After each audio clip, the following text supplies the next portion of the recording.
بسم اللہ الرحمن الرحیم۔ حضور صلی اللہ علیہ وسلم فرماتے ہیں، اس کا مفہوم ہے ہر دین کی ایک فطرت ہوتی ہے، ایک مزاج ہوتا ہے۔ فرمایا کہ جو دین میں لے کر آیا ہوں اس کا مزاج حیا ہے۔ حیا ایمان میں سے ہے۔ حضور صلی اللہ علیہ وسلم اتنے حیادار تھے کہ عائشہ رضی اللہ تعالیٰ عنہ فرماتی ہیں کہ مدینہ منورہ کی وہ کنواری لڑکی جو سب سے زیادہ حیادار ہو، حضور صلی اللہ علیہ وسلم اس سے بھی زیادہ حیادار تھے۔ مثل مشہور ہے کہ آدمی جب بے حیا ہو جاتا ہے پھر جو مرضی کرے۔ حضور صلی اللہ علیہ وسلم نے خبر دی کہ ایک ایسا وقت آنے والا ہے کہ حیا ختم ہو جائے گی، بے حیائی عام ہو جائے گی، اتنی عام ہو جائے گی، اتنی عام ہو جائے گی کہ ایک آدمی جب دیکھے گا کھلے عام تو اتنا کہہ دے گا کہ کھلے عام نہ کرو، اوٹ میں کرو، چھپ کے کرو، درخت کے پیچھے کرو، سامنے نہ کرو، تو یہ اس معاشرے کا سب سے بہترین انسان ہوگا۔ حضور صلی اللہ علیہ وسلم نے امت کو وہ تعلیم دی ہے کہ آدمی حیا والا بن جائے۔ حیا انسان کے اخلاق، اس کے اعمال، اس کے کردار میں زینت بخشتی ہے، اور بے حیائی انسان کے اخلاق کو، اس کے اعمال کو، اس کے کردار کو عیبدار بنا دیتی ہے۔ یہ بے حیائی کہاں سے آتی ہے؟ عمر بن عاص رضی اللہ تعالیٰ عنہ نے مصر کے گورنر بن گئے۔ امیر المومنین عمر رضی اللہ تعالیٰ عنہ کو خط لکھا، اگر آپ اجازت دیں تو ہم ایسی نہر کھود لیں یہاں پر کہ مغربی دنیا کا مدینہ منورہ کے لیے آسان آمد و رفت ہو جائے گی۔ سمندر یہ راستہ ہی تھا اس زمانے کے اندر۔ عمر رضی اللہ تعالیٰ عنہ امیر المومنین ہیں، اور انہوں نے جواب دیا یہ مغربی قوم بے حیا ہے، اس کو ہم سے پرے ہی رہنے دو۔ حضور صلی اللہ علیہ وسلم ابو بکر رضی اللہ تعالیٰ عنہ، عمر رضی اللہ تعالیٰ عنہ ان کے ساتھ بیٹھے ہوئے تھے۔ عثمان رضی اللہ تعالیٰ عنہ تشریف لائے تو حضور صلی اللہ علیہ وسلم نے اپنی پنڈلی کو ڈھانک دیا اور یوں فرمایا، جس کا مفہوم ہے وہ آ گیا ہے جس سے فرشتے بھی حیا کرتے ہیں۔ حضور صلی اللہ علیہ وسلم سے عائشہ رضی اللہ تعالیٰ عنہ نے عرض کیا، اے اللہ کے رسول، آپ یہ خبر دے رہے ہیں کہ حشر کے میدان میں سارے انسان ایسے ہوں گے جیسے ماں کے پیٹ سے پیدا ہونے بغیر لباس کے، وہاں حیا کا کیا معاملہ ہوگا؟ فرمایا جس کا مفہوم ہے عائشہ، ایسا سخت دن ہوگا، ایسا نفسا نفسی افراتفری کا عالم ہوگا کہ وہاں کسی کا ذہن بھی نہیں جائے گا، خیال بھی نہیں آئے گا۔ آدمی کی ذہن میں اور بہت ساری باتیں ہوتی ہیں، وہ کیا چیز ہے جو آدمی کو حیادار بناتی ہے؟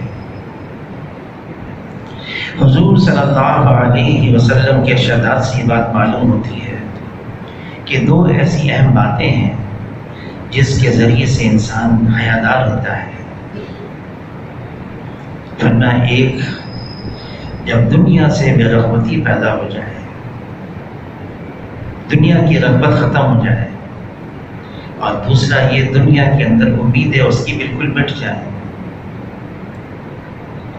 حضور صلی اللہ علیہ وسلم نے فرمایا، جس کا مفہوم ہے کوئی شخص اس وقت تک مسلمان ہو نہیں سکتا جب تک کہ اس کی خواہشات اس دین کے تابع نہ ہو جائیں جس کو میں لے کر آیا ہوں۔ ایک کتاب تلبیس ابلیس، اس میں لکھا ہے دو خصلتیں، دو چیزیں ایسی ہیں اگر انسان اس کو قابو نہ کرے تو پھر یہ شیطان کے ہاتھ میں ایسا ہو جاتا ہے جیسے بچے کے ہاتھ میں کھلونا ہوتا ہے، کہ ایک غصہ ہے اور دوسرا شہوت ہے۔ اگر ان دو کو قابو نہ رکھے تو پھر وہ شیطان اسے کھیلتا رہتا ہے جیسے بچہ کھلونے سے کھیلتا ہے۔ دنیا سے بے رغبتی، جو دنیا کی محبت ہے، جب آدمی کے اندر آ جاتی ہے پھر اللہ سے تعلق ٹوٹ جاتا ہے۔ حضور صلی اللہ علیہ وسلم نے فرمایا، جس کا مفہوم ہے صحابہ سے، اللہ سے ایسی شرم کرو، اللہ سے ایسی حیا کرو۔ تو عرض کیا اللہ کے رسول، ہم تو اللہ سے حیا کرتے ہیں، شرم کرتے ہیں؟ تو فرمایا نہیں، جیسا کہ اس کا حق ہے۔ فرمایا اس کے لیے تمہیں کچھ چیزیں کرنی پڑیں گی۔ فرمایا ایک سر، اور جس چیزوں کو سر نے گھیر رکھا ہے اس کی حفاظت کرو۔ پھر پیٹ، اور جس چیز کو پیٹ نے گھیر رکھا ہے اس کی حفاظت کرو۔ پھر موت، اور موت کے بعد کل سر جانے کو یاد رکھو۔ اور جو آخرت کا قصد کرتا ہے وہ دنیا کی زیب و زینت کو چھوڑ دیتا ہے۔ یہ بات حضور صلی اللہ علیہ وسلم نے صحابہ سے فرمائی۔ سر، اور سر کو جس چیزوں نے گھیر رکھا ہے، آنکھ، کان، ناک، منہ، زبان، دماغ، ان سب کی حفاظت کرنی ہوگی۔ یہ آنکھ، یہ شیطان کے زہریلے تیروں میں سے تیر ہے، یہ نگاہ۔ عثمان رضی اللہ تعالیٰ عنہ خلیفہ وقت ہیں، مجلس لگی بھی ہے، کوئی آیا، فرمانے کیا ہو گیا؟ لوگ آنکھوں کا زنا کر کے آ جاتے ہیں۔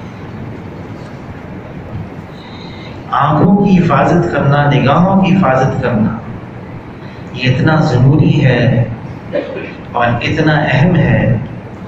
اگر یہ آنکھوں کی حفاظت نہیں ہوگی، اللہ تعالیٰ کلام پاک میں فرما رہے ہیں، ایمان والے مردوں سے، ایمان والی عورتوں سے کہہ دو وہ نگاہوں کی حفاظت کریں۔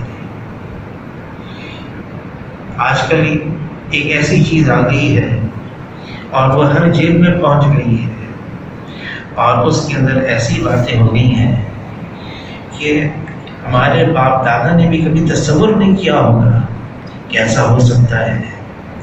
بس ایک بٹن دبانے کی دیر ہے۔ آدمی اگر ان چیزوں میں لگ جائے، پڑ جائے، عادی ہو جائے، تو پھر جب آدمی بے حیا ہو جاتا ہے اس کے دل کی نورانیت ختم ہو جاتی ہے، ایمان کی سطح اتنی کمزور پڑ جاتی ہے، خیر کی رغبت ہی نہیں رہ جاتی، عمل کرنے کا آدمی کو شوق ہی ختم ہو جاتا ہے۔ اور یہ تو بات یاد رکھنے کی ہے، ایک گناہ دوسرے گناہ کو کھینچتا ہے، ایک گناہ یہ دوسرے گناہ کو کھینچتا ہے، اور گناہوں والی زندگی پھر تو آدمی، اللہ تعالیٰ کلام پاک میں فرما رہے ہیں جس کا مفہوم ہے وَمَنْ أَعْرَضَ عَنْ ذِكْرِي فَإِنَّ لَهُ مَعِيشَةً ضَنْكًا۔ وہ زندگی تنگ ہو جاتی ہے، بہت پریشانی والی، اور اتنی تنگ زندگی ہو جاتی کہ آدمی تمنا کرنے لگتا ہے میں اس زمین پر نہ ہوں، زمین کے پیچھے چلی جاؤں۔ وہ زندگی سے ہٹ جاتا ہے۔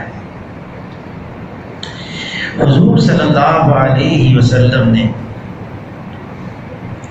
جب پہلے زمانے میں حج ہوتا تھا طواف کرتے تھے اور وہاں پر بغیر کپڑے کے بھی کرتے تھے. وہ یہ کہتے تھے کہ بھئی تم طواف کر رہے ہو بیت اللہ کا تو تمہارے جو کپڑے وہ پاک نہیں، یا تم پاک کپڑے لاؤ یا کپڑے اتار دو. اور اس طرح سے کرتے تھے، اور یہ حضور صلی اللہ علیہ وسلم نے منع فرما دیا. عبادت، ہم عبادت کریں اللہ کی اور وہ حیادار نہ رہے، بلکہ جو نماز پڑھتا ہے، نماز یہ اللہ کا وعدہ ہے کلام پاک میں، جو نماز پڑھ کے پڑھتا رہے گا یہ نماز اس کو بے حیائی سے، فحاشات سے، منکرات سے روک دے گی، بے حیائی سے روک دے گی. آج معاشرے کے اندر بے حیائی عام ہو گئی ہے، اتنی عام ہو گئی ہے اب اس کو ہم گناہ بھی نہیں سمجھتے.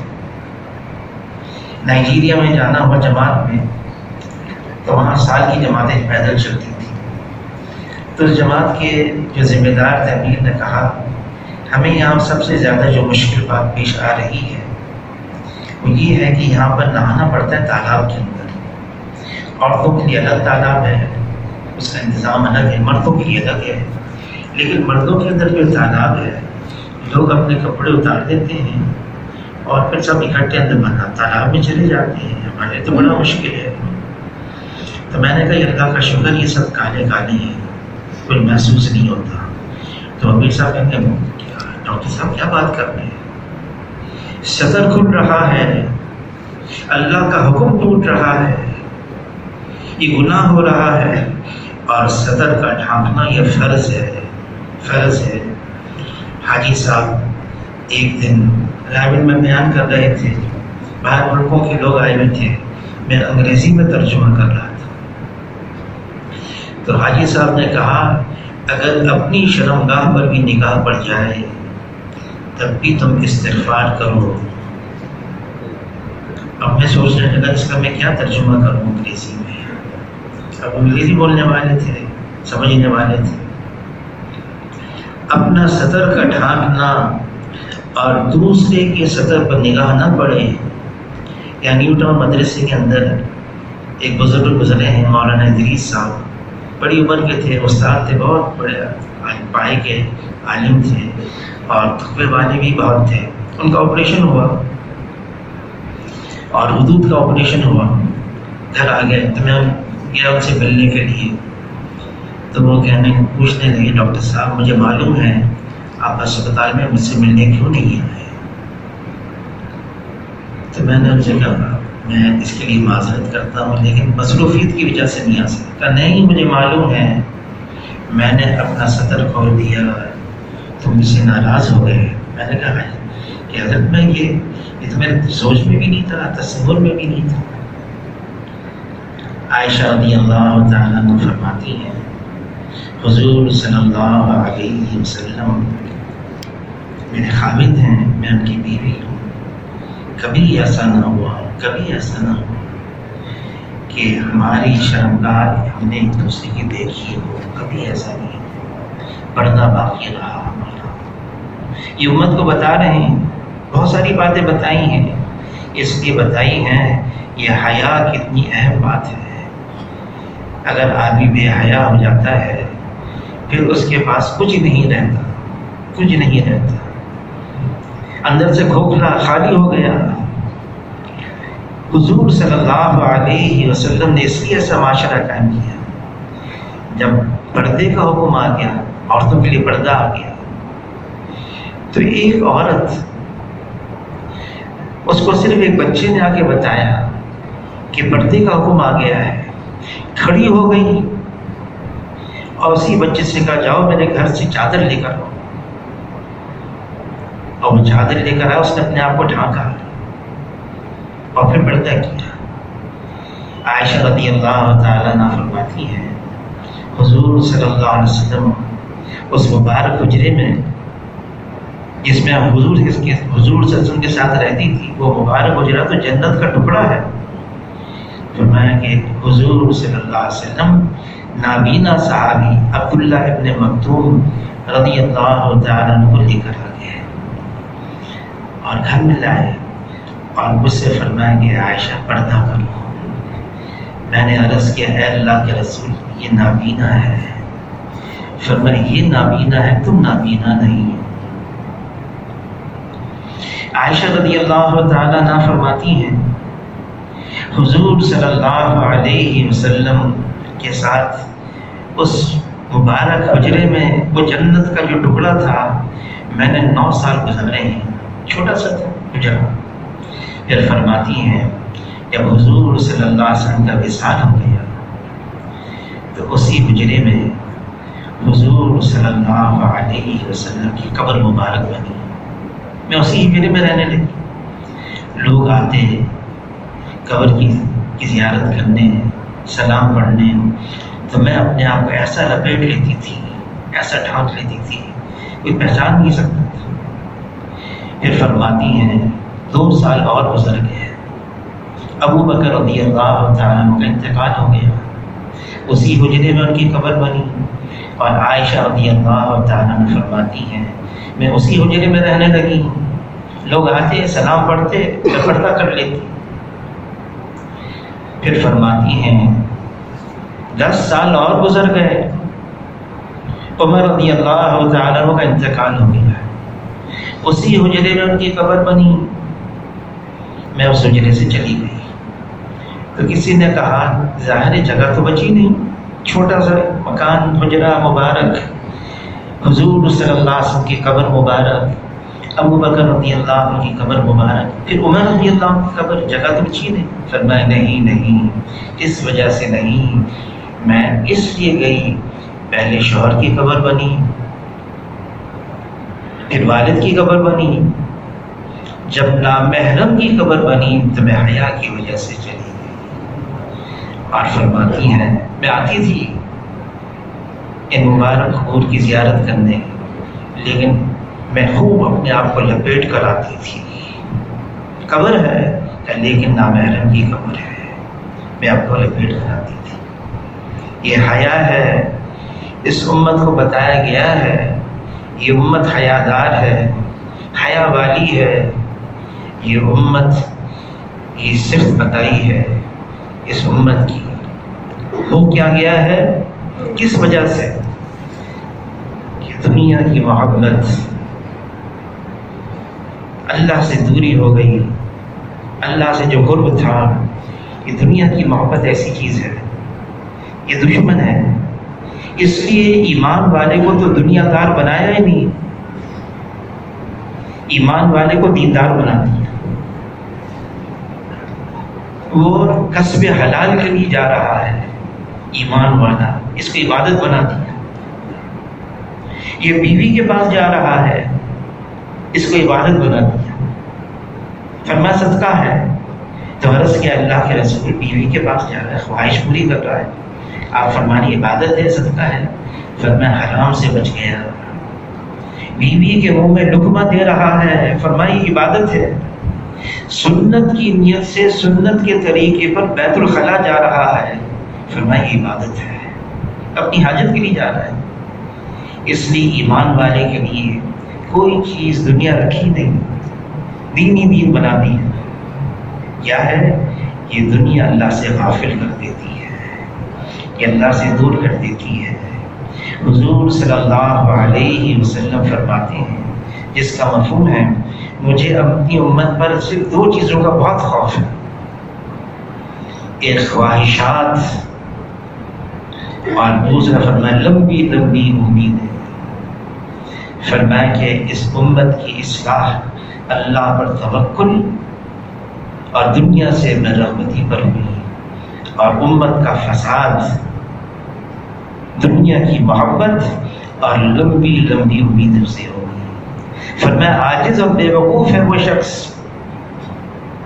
جو خواہشات نفس پر اپنی زندگی گزارے اور اللہ سے لمبی لمبی امیدیں باندھے۔ فرمایا عاجز بے وقوف ہے یہ شخص۔ حضور صلی اللہ علیہ وسلم کے پاس 10 صحابہ آئے، ان میں سے ایک انصاری نے سوال کیا، اے اللہ کے رسول، سب سے زیادہ عقل مند سمجھدار آدمی کون ہے؟ اب حضور صلی اللہ علیہ وسلم اس لائن کے ماہر ترین ہیں، جواب دے رہے ہیں، فرمایا سب سے سمجھدار وہ ہے جو موت کو کثرت سے یاد رکھے اور موت سے پہلے موت کی تیاری کر لے۔ فرمایا یہی وہ لوگ ہیں جو دنیا کی عزت اور آخرت کی شرافت لے اڑے، یہی لوگ ہیں جو کامیاب ہیں۔ سلمان فارسی رضی اللہ تعالیٰ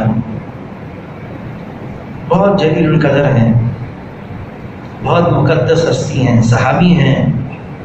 بحث ہو رہی تھی ان کے بارے میں صحابہ میں، بحث یہ تھی یہ مہاجرین میں سے یا انصار میں سے؟ سلمان فارسی حضور حضرت تشریف لائے، بحث سننے لگے ان کی کہ سلمان فارسی مہاجرین میں سے یا انصار میں سے؟ حضور صلی اللہ علیہ وسلم فرمایا سلمان فارسی تو اہل بیت میں سے، یہ تو میرے گھرانے کے ہیں آدمی۔ سلمان فارسی رضی اللہ تعالیٰ عنہ فرماتے ہیں مجھے 3 آدمیوں پر جب ان کے بارے میں سوچتا ہوں بڑا تعجب ہوتا ہے، پھر ہنسی بھی آتی ہے۔ ایک وہ شخص ہے جو دنیا میں لمبی لمبی امیدیں باندھے لیکن موت اس کی تلاش میں ہے، موت اس کی طاق پہ بیٹھی ہوئی۔ مجھے بڑا تعجب ہوتا ہے دنیا میں اتنی لمبی امیدیں باندھی ہیں اس نے، حالانکہ بننا ہے، موت تو آنے والی ہے۔ حضور صلی اللہ علیہ وسلم فرماتے ہیں مجھے اس دنیا کی زندگی کا بھی اتنا اعتبار نہیں ہے، پلک جھپکنے کے برابر بھی اعتبار ہے۔ فرمایا میں پانی کا پیالہ ہاتھ میں لوں پینے کے لیے، رکھنے سے پہلے بھی مجھے اپنی زندگی کا اطمینان نہیں ہے۔ فرمایا لقمہ منہ میں لوں یہ حلق سے نیچے اتر جائے گا یا نہیں، اتنا بھی اعتبار نہیں۔ فرمایا صبح ہو جائے پھر شام کا انتظار نہ کیا کرو، شام ہو جائے پھر صبح کا انتظار نہ کیا کرو، اس کا کوئی اعتبار نہیں یہ زندگی کا۔ فرمایا مجھے بڑا تعجب ہوتا ہے سلمان فارسی رضی اللہ عنہ کہ لمبی امیدیں باندھ رکھی ہے اس نے، میں یوں کر لوں گا، میں یوں کر لوں گا، میں ایسا ہو جاؤں گا، میں ایسا ہو جاؤں گا، اور موت اس کی طاق میں ہے، کب آئے گی کچھ پتہ نہیں۔ پھر فرمایا مجھے تعجب ہے اس شخص پر جو ہنستا ہے، رنگ رنگیاں اڑاتا ہے، کھیل تماشے میں لگا ہوا ہے، اور اس کو یہ پتہ نہیں ہے کہ میرا الہ، میرا خالق حقیقی، میرا مالک، میرا پالن ہار، میرا پاک پروردگار مجھ سے خوش ہے یا ناراض ہے، اس کو نہیں پتا۔ پھر اس بات سے خوش ہوتا ہے۔ فرمایا کہ جب میں یہ سوچتا ہوں کہ یہ آدمی دنیا کے اندر ایسی زندگی گزار رہا ہے، اس کو یہ پتہ نہیں جب اللہ کی یہاں پیشی ہوگی جنت اس کا ٹھکانہ ہے، جہنم اس کا ٹھکانہ ہے، ہمیں نہیں معلوم، اور ہے یہ حقیقت۔ حضور صلی اللہ علیہ وسلم فرماتے ہیں جتنا میں نے تم کو بتایا نا آخرت کے بارے میں، موت کے بارے میں، اگر جانوروں کو پتہ چل جاتا تو تمہیں کوئی فربا جانور نہ ملتا ذبح کرنے کے لیے، سب کمزور دبلے ہو جاتے۔ فرمایا ہر نبی نے آ کر اپنی اپنی امت کو، اپنی اپنی قوم کو آخرت کی خبریں دی ہیں، لیکن جتنا میں نے اپنی امت کو دی ہے کسی نبی نے اتنی نہیں دی۔ کیوں دی ہے؟ تاکہ ہمارے لیے تیاری کرنا آسان ہو جائے۔ آج ہم غافل ہو گئے ہیں، بھول گئے ہیں، لیکن موت ہمیں نہیں بھولی۔ ہم اللہ سے غافل ہو گئے ہیں لیکن اللہ ہم سے غافل نہیں ہوئے۔ مرنا تو ہے، جانا ہے۔ ہم اپنی زندگی کی ترتیب بدلیں، یہ جو کچھ ہو رہا ہے اس وقت، اللہ تعالیٰ کلام پاک میں فرما رہے ہیں کہ ظہر الفساد فی البر والبحر بما کسبت ایدی الناس، اے انسانوں یہ جتنا فساد ہے، خشکی اور تریم ہے، یہ سب تمہارے اپنے ہاتھوں کی کمائی ہے۔ یہ ہمارے گناہوں کی وجہ سے، غلط کاری کی وجہ سے یہ سارے حالات آ گئے۔ ایک آدمی اتنا پریشان ہے، اس کو راستہ نہیں مل رہا ہے، کس وجہ سے؟ عائشہ رضی اللہ تعالیٰ عنہ فرماتی ہیں جب بے حیائی عام ہو جائے گی، ایسی بیماریاں آ جائیں گی، لوگ کہیں گے یہ تو ہمارے باپ دادا نے بھی کبھی اس کے بارے میں نہیں سنا، یہ کہاں سے آ گئی بیماری؟ یہ بے حیائی جب عام ہو گئی، فرمایا بے حیائی جب عام ہو جائے گی، قتل و غارت عام ہو جائے گا۔ قتل کرنے والے کو پتہ نہیں چلے گا میں کیوں قتل کر رہا ہوں، مقتول کو یہ پتہ نہیں چلے گا مجھے کیوں قتل کیا جا رہا ہے۔ اللہ کے ساتھ ہمارا تعلق بگڑ گیا، خراب ہو گیا، ٹوٹ گیا۔ اس کا علاج کیا ہے؟ رجوع الی اللہ، اللہ کی طرف متوجہ ہو جانا، اور اس کے لیے کیا چیز حائل ہے؟ یہ دنیا حائل ہے۔ دنیا سے بے رغبتی، حضور صلی اللہ علیہ وسلم فرماتے اس دنیا سے بچو، یہ ہاروت اور ماروت سے زیادہ جادو کرنے والی ہے۔ دنیا اس کا گھر ہے جس کا آخرت میں کوئی گھر نہیں، دنیا اس کا مال ہے جس کا آخرت میں کوئی مال نہیں، اور دنیا کے لیے وہ جمع کرے جس میں ذرا بھی عقل نہیں ہے۔ عائشہ رضی اللہ تعالیٰ عنہ سے حضور صلی اللہ علیہ وسلم نے فرمایا، جس کا مفہوم ہے عائشہ اگر تم یہ چاہتی ہو تم حشر کے میدان میں تم میرے ساتھ رہو، اگر تم چاہتی ہو تو فرمایا سب سے پہلے دنیا سے بے رغبتی حاصل کرنا، دنیا میں ایسے رہنا جیسے مسافر رہتا ہے۔ پھر فرمایا کپڑا اس وقت تک نہیں اتارنا جب تک کہ پھٹ نہ جائے، اس میں پیوند نہ گر جائے۔ عجیب بات ہے۔ عائشہ رضی اللہ تعالیٰ عنہ کے پاس ایک نیا لباس آیا تو اپنے والد کے بیان میں چلی گئیں ابو بکر رضی اللہ عنہ دکھانے کے لیے، تو سب سے پہلے اپنے آپ کو دیکھنے لگیں۔ ابو بکر رضی اللہ عنہ پوچھا یہ نیا لباس ہے؟ پھر فرمایا عائشہ تم اپنے آپ کو جب دیکھ رہی تھی تو اللہ تمہیں نہیں دیکھ رہا تھا۔ عائشہ رضی اللہ عنہ سمجھ گئی، واپس چلے گئی۔ پھر کسی موقع پر ابو بکر رضی اللہ تعالیٰ عنہ گھر گئے تو پوچھا عائشہ رضی اللہ تعالیٰ سے وہ نیا لباس کہاں گیا؟ اپنے والد سے فرمایا اس کو میں نے اسی وقت صدقہ کر دیا، تو فرمایا حضور صلی اللہ علیہ وسلم نے عائشہ اس وقت تک کپڑے نہ اتارنا جب تک کہ اس میں پیوند نہ لگ جائے، اور پھر فرمایا کہ عائشہ دنیا کے اندر اپنی امیدیں مختصر رکھنا۔ یہ لمبی امیدیں یہ آدمی کو آخرت کی تیاری سے غافل کر دیتی ہیں۔ بہت لمبی امیدیں ہوتی ہیں نا، میں یوں کروں گا، میں یوں کروں گا، میں یوں کروں گا، بہت ہوتا ہے۔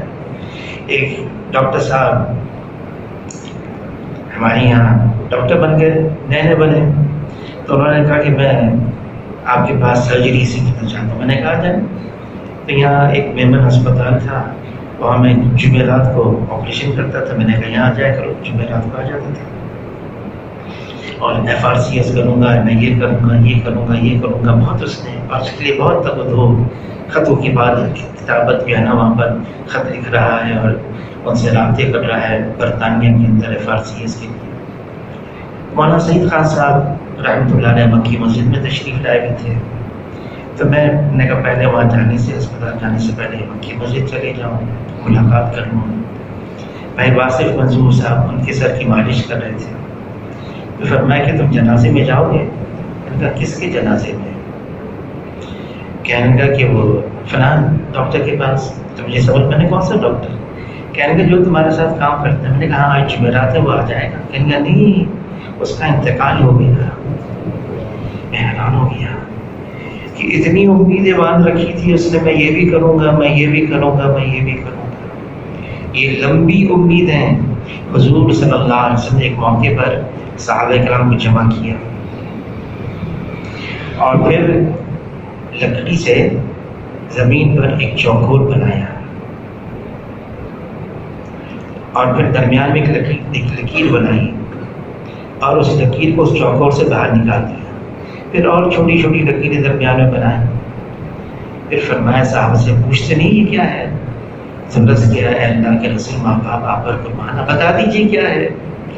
فرمایا کہ جو میں نے چوکور بنایا نا یہ انسان کے اندر محدود اس کی زندگی ہے، چاروں طرف سے موت اس کو گھیری ہوئی ہے، اور جو میں نے لکیر میں نے باہر نکال دی چوکور سے کہ یہ اس کی امید ہے جو اس کی زندگی سے بھی باہر چلی گئی، زندگی سے بھی باہر. اور جو چھوٹی چھوٹی لکیریں درمیان میں بنائی ہیں یہ حوادث ہیں جو ہر وقت اس کے انتظار میں، ہر وقت امیدیں اتنی لمبی باندھ دی. ساما 100 برس کا پل کی خبر نہیں. آدمی کہتا میں یوں کروں گا، میں یوں کروں گا، میں یوں کروں گا، وہ شیخ چلی کی طرح، اور کچھ پتہ نہیں ہوتا. حضور صلی اللہ علیہ وسلم کے پاس اسامہ رضی اللہ تعالیٰ نے عرض کیا ہے اللہ کے رسول میں نے 1 مہینے کے قرضے پر یہ لے لیا ہے. حضور صلی اللہ علیہ وسلم نے پوچھا اے اسامہ 1 مہینے کے قرضے پر تمہیں اپنی زندگی کا اتنا بھروسہ ہے، اتنی امید ہے کہ تم 1 مہینے تک رہو گے؟ تم نے کیا کیا؟ حضور صلی اللہ علیہ وسلم نے فرمایا جس کا مفہوم ہے دیکھو 1 لمحے کا بھی بھروسہ نہیں ہے. تیاری مستقل تیار رہو تو کسی وقت کسی لمحہ بھی وہ آ جائے گی، وقت مقرر ہے. اور جب اللہ کی طرف سے وہ مقرر وقت آئے گا 1 لمحہ پہلے نہیں، 1 لمحہ بعد میں نہیں جانا ہوگا. کتنے ایسے مثالیں ہیں. پہلے زمانے میں ملک الموت نظر آتے تھے. ایک بادشاہ، اب وہ ایک فقیر آیا، اس نے بادشاہ کی گھوڑے کی لگام پکڑ لی. یہ چھوڑو کیا اتنی بے ادبی کا کان میں بات کہنی ہے؟ تو بادشاہ نے کہا کیا بات کہنی کان میں؟ کان قریب کیا؟ کہا میں ملک الموت ہوں، بس اتنی مہلت دے دو میں سارا انتظام کر دوں. اتنی مہلت کہ اب کوئی مہلت نہیں ملے گی. یہ دنیا کی زندگی تیاری کے لیے ملی ہے. آج جو بوئیں گے وہ کل کو پائیں گے. کل حساب ہے، کل نتیجہ ہے. آج جو کچھ کرنا ہے کر دو، ورنہ حشر کے میدان میں لوگ تمنائیں کریں گے ربنا ابصرنا وسمعنا فرجعنا نعمل صالحا. فرجعنا ہمیں لوٹا دیا جائے، اب کہ ہم تیاری کر کے آئیں گے، موقع دیا جائے. تو ان سے کہا جائے گا تم تو دنیا سے ہی آئے ہو، کیا ہوا؟ وہ کہ انا موقنون، سنتے تھے دنیا میں آخرت ہے، سنتے تھے حشر ہے، سنتے تھے قبر اس کو مٹی کا ڈھیر نہ سمجھو، سنتے تھے. لیکن آج یقین آ گیا، حشر کا میدان نگاہوں کے سامنے ہے.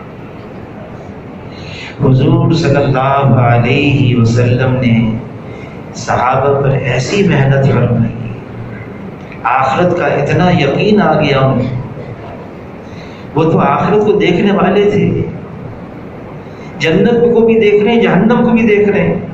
عرض کیا اللہ کے رسول جنت کو میں ان آنکھوں سے دیکھ رہا ہوں، جنت والوں کو ایک دوسرے کو سلام کرتے ہوئے دیکھ رہا ہوں، میں جہنم کو ان آنکھوں سے دیکھ رہا ہوں، میں جہنم والوں کو ایک دوسرے کو لعان طعن کرتے ہوئے دیکھ رہا ہوں. گویا کہ اللہ کا عرش میری نگاہوں کے سامنے ہے. اور واقعی یہ جو کہہ رہے تھے نا، ان کی جو ان کی زبان پر تھا ان کے دل میں تھا. کوئی بناوٹ نہیں، کوئی تصنع نہیں، کوئی دکھاوا نہیں۔ حضور صلی اللہ علیہ وسلم نے سن کر فرمایا حارثہ تم وہ ہو جس کا دل اللہ نے ایمان کے نور کے ساتھ منور کر دیا، اس کو سنبھال کے رکھنا۔ اللہ کا قرب، رجوع الی اللہ، اس وقت ہمارے مسائل کا حل صرف یہی ہے، اور اس کے لیے دنیا سے بے رغبتی، امیدوں کو کم کرنا، مختصر رکھنا، اتنا ہی رکھنا جتنا یہاں پر ٹھکانا ہے، یہ علاج ہے اس کا، رجوع الی اللہ۔ اور رجوع الی اللہ کے ساتھ ساتھ استغفار۔ ہم نے اب تک ایسا نہیں کیا، اے اللہ تو معاف کر دے، اے اللہ تو معاف کر دے۔ جو استغفار کو لازم قرار دیتا ہے، اللہ تعالیٰ رزق سے، ہر تنگی سے، ہر ہم سے، ہر غم سے اس کے لیے راہیں نکالتے ہیں، اور ایسی جگہ سے روزی عطا فرماتے ہیں جہاں سے اس کو وہم و گمان بھی نہیں۔ جس نے توبہ کر لی، رجوع کر لیا، اقرار جرم کر لیا، یا اللہ مجھ سے واقعی غلطی ہوئی، وہ ایسا ہو گیا جیسے اس نے گناہ کیا ہی نہیں۔ جو سچے دل سے توبہ کرتا ہے نا، اللہ تعالیٰ صرف کتاب سے وہ گناہ نہیں مٹاتے، اس کے نشانات کو مٹا دیتے ہیں۔ جن فرشتوں نے لکھا ان فرشتوں سے بھلا دیتے ہیں۔ جو توبہ دل سے کرے، سچے دل سے کرے، رجوع کر لے، چھوڑ دے، اب اے اللہ میں آئندہ نہیں کروں گا، میں نہیں کروں گا۔ اور یہ توبہ کرنا، اللہ کی طرف رجوع کرنا، آدمی یہ سوچتا ہے میں نے تو بہت دفعہ توبہ کر لی، میں نے بہت دفعہ اللہ سے معافی بھی مانگی، پھر ہو گیا۔ یہ جو پھر ہو جاتا ہے، یہ اس بات میں مانے نہیں ہے کہ پھر توبہ کرو۔ آدمی یوں کہیں یہ تو شیطان کی طرف سے خیال آ گیا، میں نے تو بہت دفعہ کر لی توبہ، اب نہیں ہوتی، یہ شیطان کی طرف سے ہے۔ فرمایا بازا بازا ہرا چہ ہستی بازا، گر کافروں کا گروہ پرستی بازا، این درگاہ ما درگاہ نومیدی نیست، گر صد بار توبہ شکستی بازا۔ اگر تم کچھ کوئی حیثیت ہے تمہاری، کوئی بھی ہو تم، اگر تم یوں کہتے ہو میں نے 100 دفعہ توبہ کر کے توبہ کو توڑ دیا، پھر توبہ کر لو۔ اللہ کے دربار میں اس کی کوئی کمی نہیں ہے۔ اگر 100 دفعہ توبہ کر کے توبہ کو توڑ دیا، پھر توبہ کر لو، اللہ پھر قبول کر لیں گے۔ ابھی ہم اجتماع کے بعد، ابھی لائیوٹ کا اجتماع ہوا تو بیٹھے ہوئے تھے، مولانا ابراہیم دیویلا صاحب بھی اور مولانا احمد لاڈ صاحب بھی، اور بھی مہمان تھے، شورا بھی تھی پاکستان کی۔ کیا کرنا چاہیے؟ تو انہوں نے فرمایا رجوع الی اللہ اور استغفار۔ یہ دو چیزیں ایسی ہیں سب کے اندر یہ عام کرو، اللہ کی طرف متوجہ ہو جاؤ، معافی مانگو اللہ سے، اللہ کی طرف متوجہ ہو کر معافی مانگو، اور وہ معاف کرنے کے لیے تیار ہے۔ ہم مائل بکرم ہیں، کوئی سائل ہی نہیں، اللہ انتظار میں ہے، آئے کوئی اس دربار اس کی طرف۔ یوں آتا ہے، حدیث بات کا مفہوم ہے، اے میرے بندے اتنے گناہ لے کر آ کہ زمین اور آسمان کی خلا کو بھر دے گناہوں سے، اور کون کتنی گناہ کر سکتا ہے؟ لیکن حدیث قدسی ہے جس کا مفہوم ہے اتنے گناہ لے کر آ، زمین اور آسمان کی خلا کو گناہوں سے بھر دے، اور پھر مجھ سے معافی مانگ لے، میں سب کو ایک لمحے میں، ایک جھٹکے میں معاف کرتا ہوں، اور مجھے کسی کی کوئی پرواہ نہیں۔ ہم اللہ سے معافی تو مانگیں، استغفار کریں، توبہ کریں۔ اللہ نے پچھلے قوموں کے انبیاء کے واقعات ہمیں بتائے ہیں۔ آدم علیہ السلام، استغفار کے الفاظ اللہ نے ان کی زبان سے جاری کیے، ربنا ظلمنا انفسنا وان لم تغفر لنا وترحمنا لنكونن من الخاسرين. اللہ نے سب کچھ کر دیا، چھوڑ دی امت کو بتایا اللہ نے. یونس علیہ السلام مچھلی کے پیٹ میں ہیں، 3 اندھیریوں میں، لا الہ الا انت سبحانک انی کنت من الظالمین. اور اللہ نے فرما دیا کہ میں نے ان کو غم سے نجات دے دی. اور اگر یونس علیہ السلام اللہ کو اس طرح سے نہ پکارتے تو حشر تک اسی طرح مچھلی کے پیٹ میں رہتے. اور آگے کیا فرمایا؟ وَكَذَلِكَ نُنْجِي الْمُؤْمِنِينَ. اور جو ایمان والے اللہ کو اس طرح سے پکاریں گے، انی کنت من الظالمین، واقعی اپنے آپ کو ظالم سمجھتے ہوئے اللہ میں نے بہت ظلم کیا، رجوع کریں، معافی مانگیں، اللہ تعالیٰ ان کو بھی غم سے نجات دے دیں گے. ابراہیم علیہ السلام آگ میں ڈالے جا رہے ہیں، صرف اللہ کی طرف متوجہ رہے، صرف اللہ کی طرف. اللہ نے براہ راست آگ کو حکم دے دیا، ٹھنڈی ہو جا، سلامتی والی ٹھنڈی ہو جا. امت کو بتایا ہے اللہ کی طرف متوجہ رہو، توجہ اللہ کی طرف ہو، معافی مانگو، اللہ حالات کو بدل دیں گے.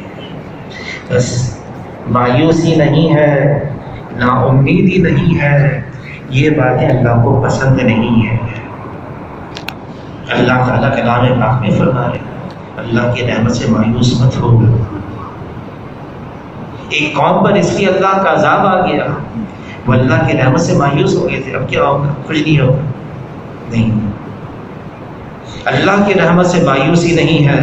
رات کا اندھیرا کتنا ہی طویل ہو جائے، آخرکار سویرا ہونے والا ہے. ظلمت کا ہے بول بالا کہ عنقریب سورج ہے نکلنے والا. بس اپنے آپ کو بدلنے کی ضرورت ہے. میں بدل جاؤں، میں ایسا بن جاؤں کہ اللہ مجھ سے خوش ہو جائے. سلمان فارسی رضی اللہ عنہ فرماتے ہیں جب میں اس بات کو سوچتا ہوں میں اتنا گھبرا جاتا ہوں، میں اتنا روتا ہوں.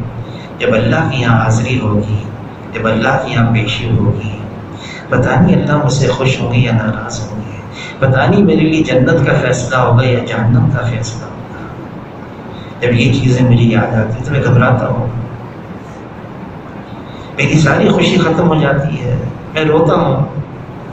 ہمیں جانا ہے اللہ کی یہاں، حاضری ہے، پیشی ہے، حساب کتاب بھی ہے، اعمال تولے جائیں گے، وہ میزان قائم ہوگا، نیکیوں کا پلڑا بھی ہوگا، بدیوں کا پلڑا بھی ہوگا، سب تولے جائیں گے. کون سا زیادہ بھاری ہوتا ہے ادھر اس وقت اللہ کے یہاں فیصلہ ہوگا. فرمانے لگے ہم کسی اور کے بارے میں تو کچھ نہیں کہہ سکتے، ہم اپنے آپ کو پڑھ سکتے ہیں. ہم اپنے آپ کو پڑھتے رہیں میں کیسا ہوں، باقی میں نے اللہ کو راضی رکھا ہے، ایسا تو نہیں اللہ مجھ سے ناراض ہے. اگر ناراض ہے تو مجھے اللہ کو راضی کرنا ہے. کیسے راضی کریں؟ اللہ تو بہت جلدی راضی ہو جاتا ہے. وہ تو محبت کو اللہ نے بنایا ہے. ایک صحابی آئے حضور کے پاس مسجد نبوی میں، زور زور سے دعا مانگنے لگے، اے اللہ اپنی رحمت جناب رسول اللہ صلی اللہ علیہ وسلم پر اور مجھ پر نازل فرما، کسی کو اس میں شامل نہ کر. تو حضور صلی اللہ علیہ وسلم نے فرمایا اس کو، اے بدو، اے اعرابی، اے دیہاتی، تم نے کیا مانگ لیا؟ تم نے اللہ کی رحمت کو محدود کر دیا. فرمایا رحمت کو، محبت کو اللہ نے بنایا ہے، اس کے 100 حصے کیے، ایک حصہ دنیا میں بھیجا ہے، باقی 99 حصے اللہ نے اپنے پاس ہی رکھے ہوئے ہیں. ایک حصہ دنیا میں، جیسے ماں اپنے بچے سے محبت کرے. گھوڑی جب جنتی ہے اپنے بچے کو تو پاؤں احتیاط سے اٹھا لیتی کہ بچے پر نہ جائے.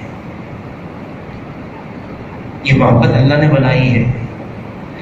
اس لیے اللہ سے رجوع کرنا، تعلق پیدا کرنا کوئی مشکل کام نہیں. وہ تو ایسا ہے کہ مشہور ہے قصہ، بت برس، بت کے سامنے صنم، صنم اونگ آ گئی، نیند کا جھونکا آ گیا، زبان سے بجائے صنم کے سمجھ نکل گیا، اللہ نے لبیک فرما دیا، فرشتے کو حکم دیا جاؤ اس کے سینے کو ایمان اور ہدایت کے نور سے بھر کر، یا اللہ وہ تو نیند میں اس نے کہہ دیا سمجھ، وہ تو صنم کہہ رہا تھا۔ فرمایا یہی فرق ہے، صنم نہ جاگتے بھی کسی کی سنے، نہ سوتے بھی کسی کی سنے، سمد کو سوتے بھی کوئی پکار لے، سمد اس کا بھی جواب دیتا ہے۔ جو اللہ کا ہے پھر اللہ اس کے ہیں، جو صرف اللہ کا نام لیتا ہے کبھی محروم نہیں رہتا۔ کوئی اللہ کا نام لیتا ہے نا مجمع میں، اللہ فرشتوں کے مجمع میں نام لیتے ہیں، کوئی دل میں چپ کے اللہ کا نام لیتا ہے، پھر اللہ بھی چپ کے اس کا نام لیتے ہیں، وہ تو بہت جلدی راضی ہو جاتے ہیں۔ اللہ کے ساتھ تعلق جوڑنا ہے اور ہم ایسے بن جائیں اوروں کا بھی تعلق اللہ کے ساتھ جڑ جائے۔ یہ امت ہے اسی لیے، یہ امت اس لیے ہے کہ اوروں کا بھی تعلق اللہ سے جوڑنا ہے، اوروں کا بھی ان کے سامنے بتائیں، سمجھائیں وہ کیسا ہے، کتنا کریم ہے، کتنی محبت کرنے والا ہے، وہی تو ہمارا خالق ہے، وہی تو ہمارا مالک ہے، وہی تو ہمارا پالن ہار ہے، وہی تو ہمارا حاجت روا ہے، وہی تو ہمارا مشکل کشا ہے، وہی تو ہے جو ہماری مشکل کو آسان کرتا ہے، وہی تو ہے جو ہماری پریشانیوں کو آسانی سے بدلتا ہے، وہی تو ہے جو ہماری مصیبت کو عافیت سے بدلتا ہے، وہی تو ہے جو گمراہ کو ہدایت دیتا ہے، وہی ہے جو نیکی کرنے والے کو اچھا بدلہ دیتا ہے، وہی ہے جو توبہ کرنے والے کی توبہ قبول کر لیتا ہے۔ ہم رجوع کریں، اوروں کا بھی رخ اللہ کی طرف پھیریں، یہی ہمارے مسائل کا حل ہے، اس کے علاوہ کوئی اور حل نہیں ہے، کوئی اور حل نہیں۔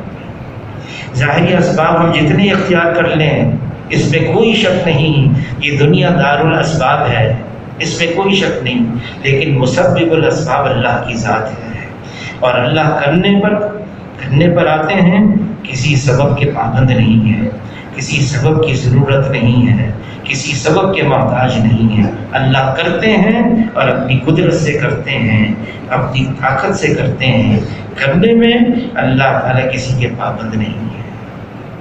اللہ تعالیٰ ہم سب کو قبول فرما لے، اور اللہ تعالیٰ ہمیں ہمت عطا فرمائے، اور اللہ تعالیٰ ہمیں حوصلہ دے، ہم اس طرح سے زندگی گزاریں کہ اللہ ہم سے بھی راضی ہو جائے، ہمیں ذریعہ بنائے، اور ان کو بھی اس طرح سے بنائے کہ اللہ اس سے بھی راضی ہو جائے۔